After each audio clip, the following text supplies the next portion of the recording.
Liverpool have had every encouragement to submit fresh bid for Alexander Isak after failed first offer of £110 million. Newcastle United have given the nod to Liverpool for a second bid for Alexander Isak after their failed £110 million bid last week, with the Reds set to take a major step in what has been a drawn-out saga so far.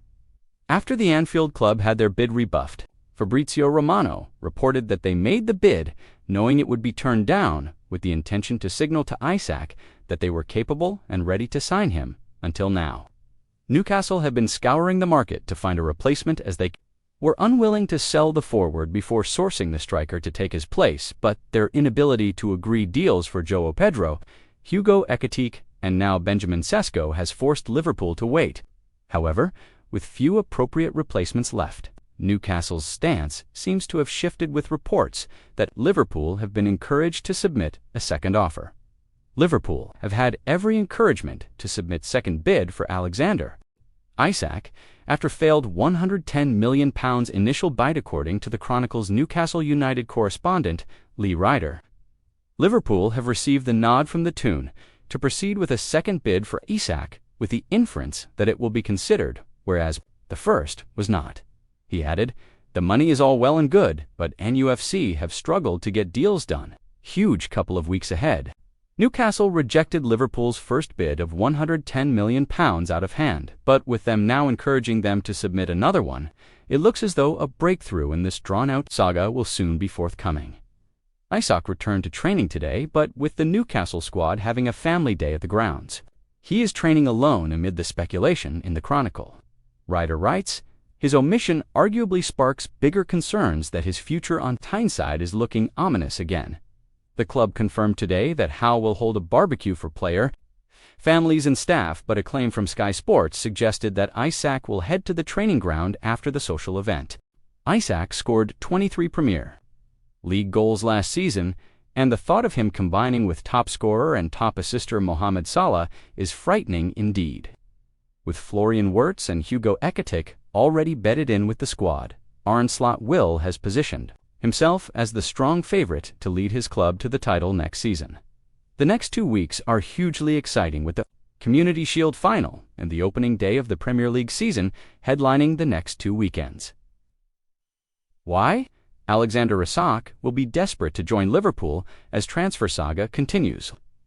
Liverpool have been exceptional in the summer transfer market and have so far signed all their top targets, aside from Alexander Isak and Mark Guéhi. Guéhi is being targeted to reinforce Liverpool's worry centre-back depth and could cost the Reds in the region of £50 million if a deal progresses. But he is, by no means, their priority, given the arrivals of Florian Wirtz and Hugo Ekitike. It can be argued that signing a centre-back is more important than signing Isak, but rarely does the chance to sign the best striker in the Premier League present itself. Isak scored 23 goals last season, the most of any striker in the league, even if it was 6 fewer than Mo Salah managed. As much as Liverpool are desperate to sign Isak, the player seems just as desperate to see this transfer done. Newcastle United qualified for this season's Champions League with a 5th-placed finish, and it was initially believed that would be sufficient to keep Alexander Isak. As it transpires, the player never intended to stay at St James Park, with the player keen to win the Champions League, not merely take part. Speaking on the BBC's Monday Night Club, Stephen Warnock says that Isak would regret staying at Newcastle over joining this Liverpool super team with Arne Slot's squad set for a thrilling 2025-26 season. Warnock said he is not thinking of playing in the Champions League. He is thinking of winning the Champions League, and that is the difference with Newcastle. They're thinking, we are competing in the Champions League this year.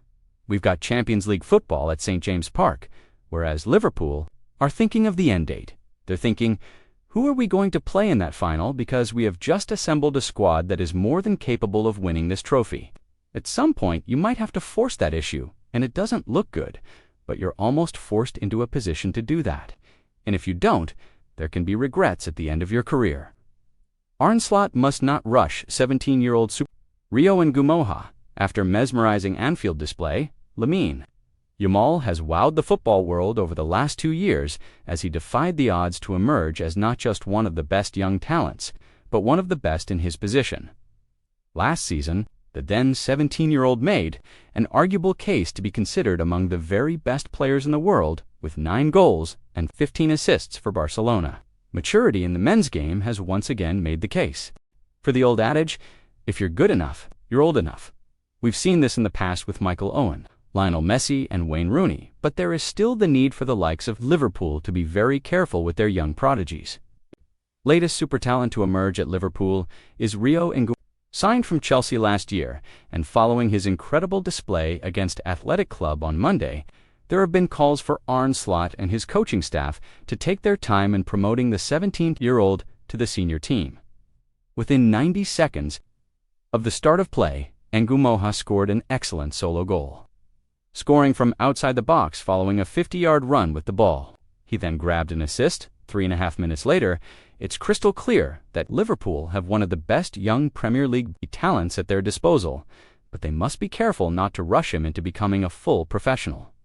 Simon Jordan issues warning to Liverpool and Arsenal over Rio Ekitike and Max Domanfirmer. Crystal Palace chairman Simon Jordan told Talksport that while clubs like Arsenal and Liverpool may be tempted to use the blueprint laid by Barcelona with Lamine Yamal, they need to be wary of placing too much pressure on the shoulders of Max Doman and Moha.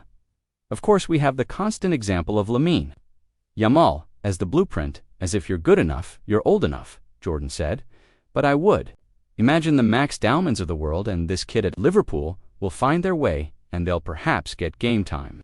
But I would be very surprised if Moha finds himself as an ever-present and dominant force at this stage. But who knows?